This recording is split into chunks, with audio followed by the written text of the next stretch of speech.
할렐루야. 아멘.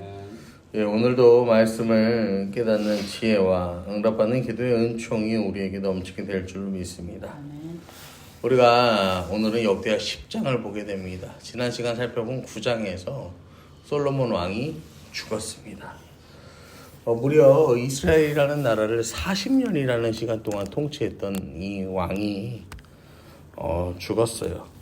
여러분, 이 역대기는 포로에서 돌아온 백성들이 다시 한번 하나님을 잘 섬기려고 그들의 무너진 신앙을 재건하기 위해서 쓰여진 책이다라고 말씀을 드렸어요.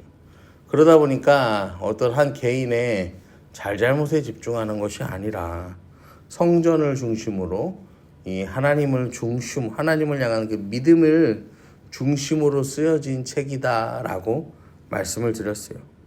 그래서 잘못을 들추어내고 그걸 후벼 파내는 책이 아니라 잘한 일에 집중하는 책. 포로에서 돌아온 백성들이 재건을 향한 꿈을 꾸고 실행하는 힘을 실어주는 책이에요. 그래서 이 열왕기라는 책에서는 열왕기는 이스라엘이 왜 망했는지를 이 관점을 가지고 보는 책이에요. 그러니까 이 솔로몬이라는 이 왕이 처음에는 잘했는데 뒤로 갈수록 그 신앙이 무너지고 하나님을 배교했다. 여기에 초점이 맞춰져 있다 보면은 역대기라는 책은 나라 분열의 책임을 누구에게 넘기는 거예요? 솔로몬이 아니라 그 아들 이 르호보암에게 있다라고 이렇게 이제 넘기는 거죠. 그래서 이제 분열의 역사를 우리가 보게 되는데 오늘 말씀 1절입니다. 르호보암이 세겜으로 갔으니 이는 온 이스라엘이 그를 왕으로 삼고자 하여 세겜에 이르렀습니다.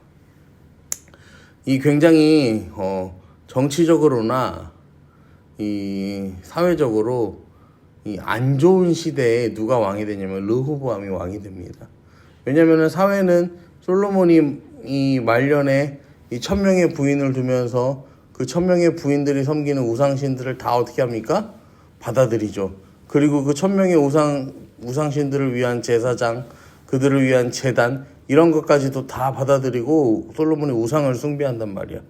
그러니까 이 나라 전체가 신앙적으로나 어떤 이 사회적으로나 굉장히 혼란스럽던 시대였습니다.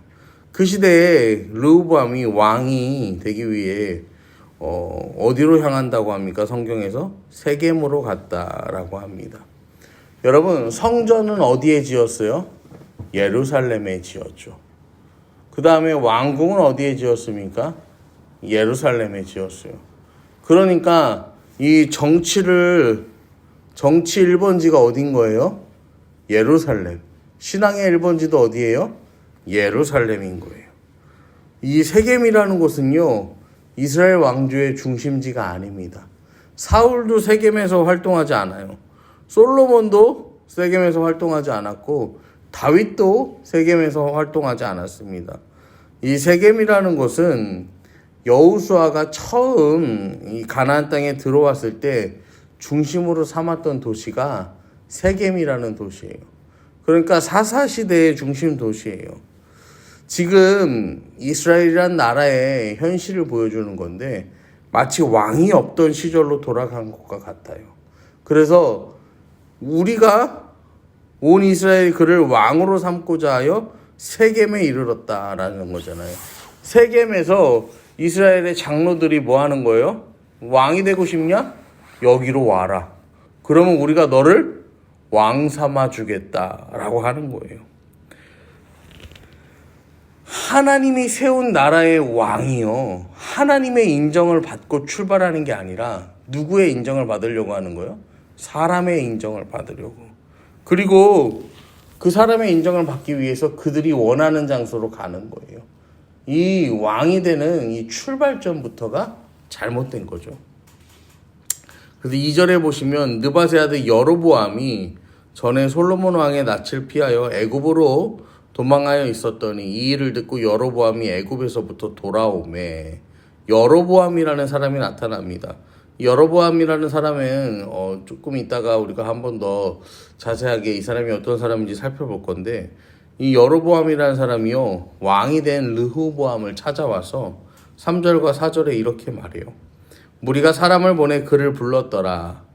여로보암과 온 이스라엘이 와서 르호보암에게 말하여 이르되 이 여로보암과 온 이스라엘, 그러니까 이스라엘 지파들이 지금 누구를 후원하는 거야? 여로보암이라는 사람을 후원하는 거예요. 여로보암이 와서 왕의 아버지께서 우리 멍에를 무겁게 하였으나 왕은 이제 왕의 아버지께서 우리에게 시킨 고역과 매운 무거운 멍에를 가볍게 하소서. 그리 하시면 우리가 왕을 섬기겠나이다. 지금 당신이 왕이 되었습니다.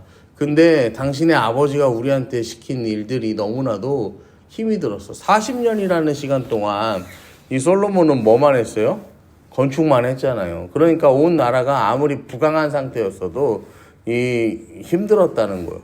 그래서 이 짐을 좀 덜어달라고 이야기를 하는 거죠. 여러분, 근데 솔로몬이라는 이름을 부릅니까? 여기서 왕의 아버지 이러잖아요. 그러니까 지금 되게 어떤 태도로 와서 이야기하는 거예요? 건방진 태도로 와서 얘기하는 거죠. 댁내 아버지가 이러는 거야. 막 이런 표현이요. 그러면서 우리에게 시킨 무거운 멍에를 가볍게 하소서. 그리하시면 우리가 왕을 섬기겠나이다. 이스라엘이라는 나라는 하나님께서 왕 되신 나라예요. 그 왕은 대리 통치자란 말이야. 그런데 시간이 지나면서 이게 변질된 거예요. 그래서 우리가 너를 왕 삼아주고 그러면 네가 우리의 왕이 되는 거. 지금 이 이스라엘이라는 나라에 하나님이라는 주권이 들어가요, 안 들어가요? 안 들어가는 거예요. 우리 마음대로, 우리의 뜻대로, 우리가 원하는 대로 네가 왕이 되든지 아니면 말든지 우리의 뜻에 따라라. 지금 그러는 거죠. 그러면서 5절에 르호보암이 그들에게 대답하되 3일로 다시 내게로 오라 하며 백성이 가니라. 3일의 시간을 요청합니다. 여러분, 이스라엘은 12지파가 연합해서 이루어진 국가예요. 근데 문제는 이 12지파가 처음부터 한 덩이가 아니라는 거죠. 이 12지파는요, 원래부터 두 조각으로 쪼개졌어요. 이 다윗과 그를 따르는 유다, 그리고 유다 안에 속해 있는 베냐민, 그 다음 시므온, 그리고 그 나머지 지파들은 이제 어떻게 하는 거예요? 나머지 지파들, 베냐민이 아닙니다. 죄송합니다.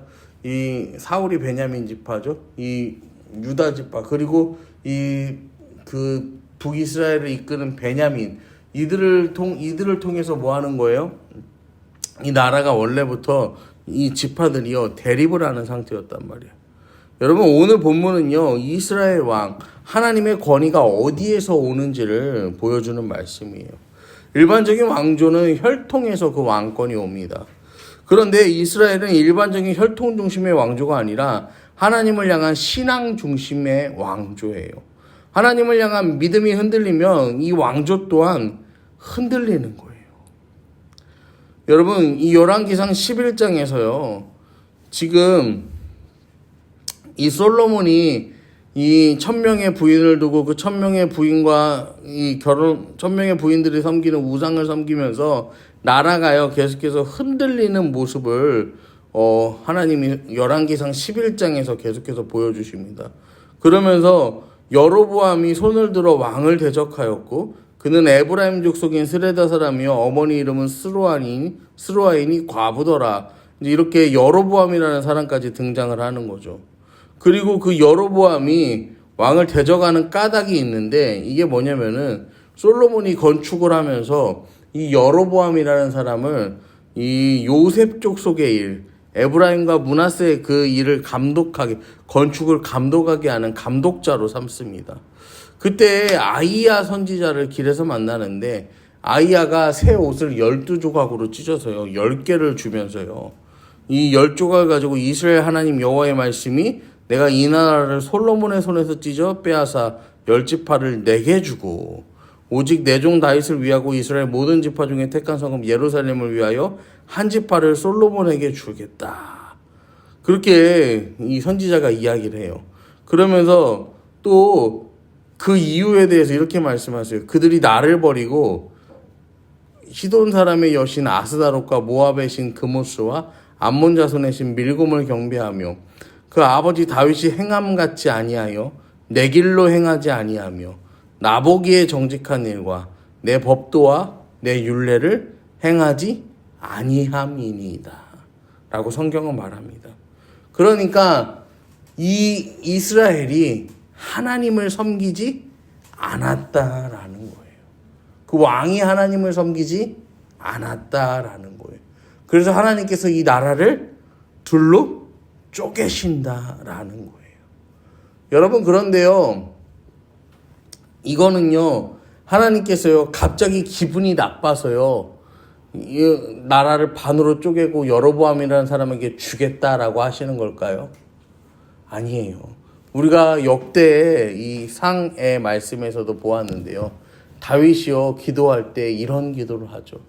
내 후손들이 나만큼만 하면, 나만큼만 믿으면은 그 왕위가 대대로 영원히 견고할 것이다.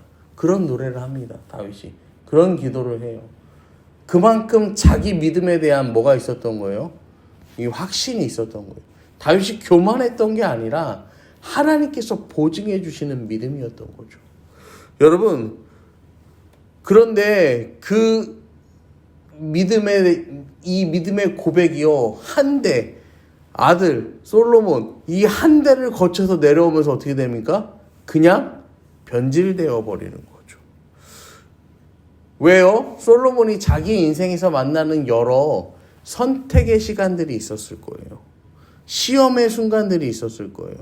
그때 그 선택의 순간에 시험의 문제가 찾아올 때 솔로몬이 선택한 정답들이 뭐였다는 거예요? 처음에는 하나님이 주신 지혜를 가지고 믿음의 선택들을 하며 나아갔는데 그 시간 뒤에 어떠한 일이 일어났다는 거예요? 믿음의 선택을 행하지 못하는 시간. 이 역대기의 관점에서 보면은 이 르호보암이라는 왕이 3일의 시간을 달라고 한 다음에 이 3일 뒤에 대답하는데 현명한 선택을 내리지 못합니다. 굉장히 독선적이고 폭력적인 선택을 내려요. 여러분, 우리는 그 선택의 순간에 믿음의 선택을 해야 합니다.